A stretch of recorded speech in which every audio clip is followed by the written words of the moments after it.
let's move to the midfield. Mm-hmm. Okay, we got Kellyn Acosta, Tyler Adams. Tyler Adams will start for us. He should be our captain. That's my vote if I'm going to vote for captain.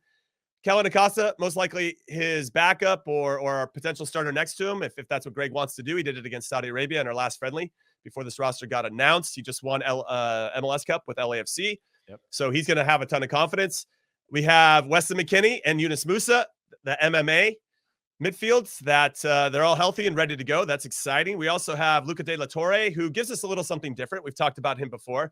Good possession-based player, likes to move the ball, 1 and 2 touch. It's good. And if you got an opponent where we can keep the ball, having him on the field is not necessarily something that hurts us. We have Christian Roldan, which is a bit of a big surprise, but he can cover the number 8 or the number 10 spot. And good. He's a good, solid player. And it's not that I don't have any problem with Roldan, but I just wonder if there were better potential options. We'll get into that in a second. And then they listed Brenden Aaronson as a midfielder, which I found to be interesting because more often than not, we see him in the front three, which would put him more in the striker category, or at least the attacking category. What are your thoughts on these midfielders, Heath Pearce? I like it. Look, I think Luca De La Torre is the one that I think we all were worried about because of injury. We know Gregg Berhalter likes him. He's had some good performances. He's also a fan favorite in the national team. So I think he's one that's well liked. I think the worry was, will he be back in time? Will he be healthy? Now, the reality is if he's not, I think there may be, I don't know the exact rules of when the rosters freeze, but I'm guessing they have some sort of alternate window leading up to their first match where they'll be able to swap that out if they needed to. And so that's one. The rest of those are pretty clear for me. Was there anything in that group, anybody in that group that you were shocked? I mean, obviously Brenden Aaronson being included in that, is that a signal of intent of some kind? No, whatever. Surprise for me. I think that Malik Tillman had it in his hands. Malik Tillman, for everybody that doesn't know, was in the Bayern Munich pipeline and then went to join Rangers in Scotland and has had some pretty good games to start and then dropped off. And I think that Gregg Berhalter went to watch him play but he didn't have good national team games. He hasn't had a good national team. That's true. He hasn't really owned it. In fairness, but I would have put Haji Wright into that same category, except goals are different than right.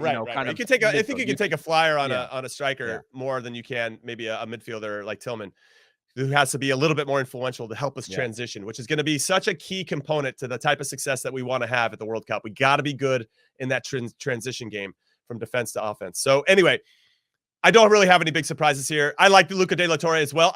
My big fear for him is health. I just want him to be healthy so that if he does come off the bench and we are looking to kill a game off, he can keep the ball. He can draw the fouls. He's very good in tight spaces. And what about Roldan? What about Roldan? Again, Roldan for me, okay, it's him or Tillman, or is it him? Who would be? It would have been him or Tillman. Now, Tillman can be a little bit higher up the field, but with Morris there, it kind of rules. You kind of lose Tillman when you decide to go with Morris and Roldan as opposed to maybe Tillman and somebody else on the field, because you kind of have Tillman. You could play him on the left midfield, but now you've got that backup for Christian Pulisic. And then you have Morris, who could also play at the 9 if you needed him to in a short amount of time. Sure. And then you have in the midfield with Roldan, a little bit more of a two-way player, or a little bit more of a defensive first player that can carry the ball forward and can cover ground. A little bit more of a hybrid between your Kellyn Acosta and maybe your out and out number 8. So somewhere between like a 6 and an 8. Okay, so what I'll say quickly about Christian Roldan. I believe that Malik Tillman is probably a better option for us because he's been playing a little bit more regularly. Roldan had a bit of an injury through the season. Maybe it slowed him down. I know he's back. The team had a tough season as it was. Also. Yeah, the Sounders did. They won the CONCACAF Champions League. Shout out to them for that. That was the first team to have done it in over 20 years. Very exciting. And it felt like they put all their eggs in that basket and then just couldn't match that intensity and that level consistently throughout the season. Obviously, they showed glimpses of it. I like Roldan. I think that he can play at multiple positions. And as he once said, he's a vibes guy. Gregg loves the vibes he brings to the locker room. I think that's important. And I think that's probably what got him over the edge over Malik Tillman. Tillman's obviously cutting his teeth, getting to play in big competitions in the Champions League and getting valuable minutes under a lot of pressure. And if that is important too. And I think he's probably been exposed to more of that than Roldan recently. So my question to everybody listening, watching, if you want to hit us up on Twitter again, ISWT Pod. If you're the coach of a national team and you're being given 3 extra spots on a World Cup roster, are you not allowed to maybe bring a couple guys that you love? I think that Gregg Berhalter loves Christian Roldan. I think he loves what he brings to the team, both on and off the field.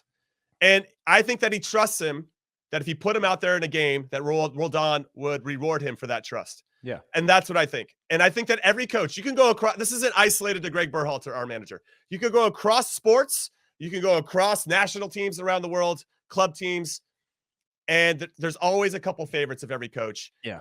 I don't think that Roldan will see the field.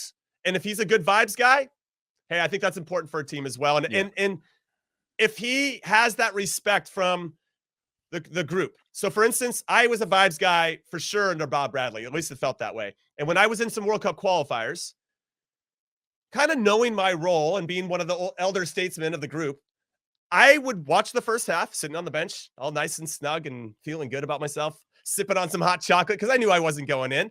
And in the first half, at halftime, I would go in and give notes to guys. So if I saw something for Cherundolo, if I saw something for Mikey Bradley, if I saw anything that I saw, just like a little note, I would just go up to him and say, hey, this is what I saw, just something to think about for the second half. And I already had my Coach Jimmy hat on really early for that. But then also, if you see a guy that's maybe a little bit down, you and I, it's pretty easy to read body language when you're around guys, especially if they're trying to hide it. And you can just give them that little insight to either help them or get them going again, or just to give them that little bump of confidence that they're going to need in that one moment to make that decision that's going to help our team. You got to do it. And I think Cristian Roldan falls into that category as well. And I think Gregg sees that as well. So I don't know. What do you think about Roldan? Yeah, it's not about what I think about Roldan necessarily, as what do I think about him versus somebody else. And like I said, you can go for your three guys. Now, Jordan Morris was going to be a flip of a coin, right? Either you brought a fourth striker and you didn't bring Jordan Morris. We didn't really have cover on that left side. Yes, we've seen some of our right midfielders or central midfielders being able to play. Gio Reyna can go on the left, but you want him on the field. Brenden Aaronson could go on the left, but you want him another place on the field. Timo Weah, we saw score against Jamaica from that side of the field. And so we have those options, but Jordan Morris, again, has been able to convert in the past for the national team. He does bring some. Now, his last call-ups, I thought he was relatively ineffective or relatively inactive, but as was everybody throughout our last couple of camps. And so I know we're going to get to that, but when I think about Roldan, I think about consistency. No highs, no lows. And Paul Arriola, by the way, that is missing. I believe he got injured in camp and left camp injured. And so I think that may have been the thing that ruled him out, that started this carousel, right? Because we're seeing in the last 3 weeks, if the World Cup roster happened a month ago, I would guess that we'd have maybe 3, maybe 4 players different in this roster. I agree with you. If this World Cup happened in the summer like it was supposed to, we might have 6 or 7 players different in this roster based on the timing and injuries and form and all that type of stuff.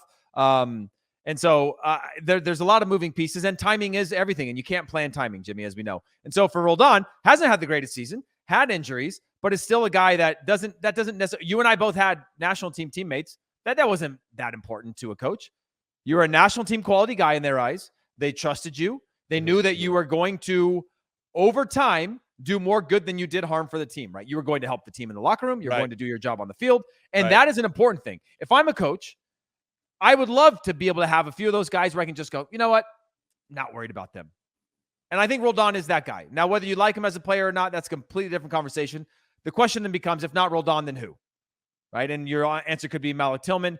I haven't been totally sold on Malik Tillman in terms of where he's at in his development, in terms of being able to step on the field, find the game right away, and find a way to contribute. Whereas Roldan, we might not have the ball for 20 minutes that he's on the field. And like, I agree with you, probably won't play. But if he was, in 20 minutes, he'll find a way to be active. If we're chasing the game, he'll find a way to help chase the game. If we're trying to defend out the game, he'll find a way to help defend out the game. And I think that intelligence, that experience is really important for a team, especially for energy, when you talk about energy shifts in the game. So I'm shocked that he made the team too, because there was no indicators. There was no lead that made me feel like this is a guy that Gregg was going to go back to because he's been in around the national team, but wasn't really utilized. But here we are. So that's good insight. I like that. I'm sorry, I'm processing.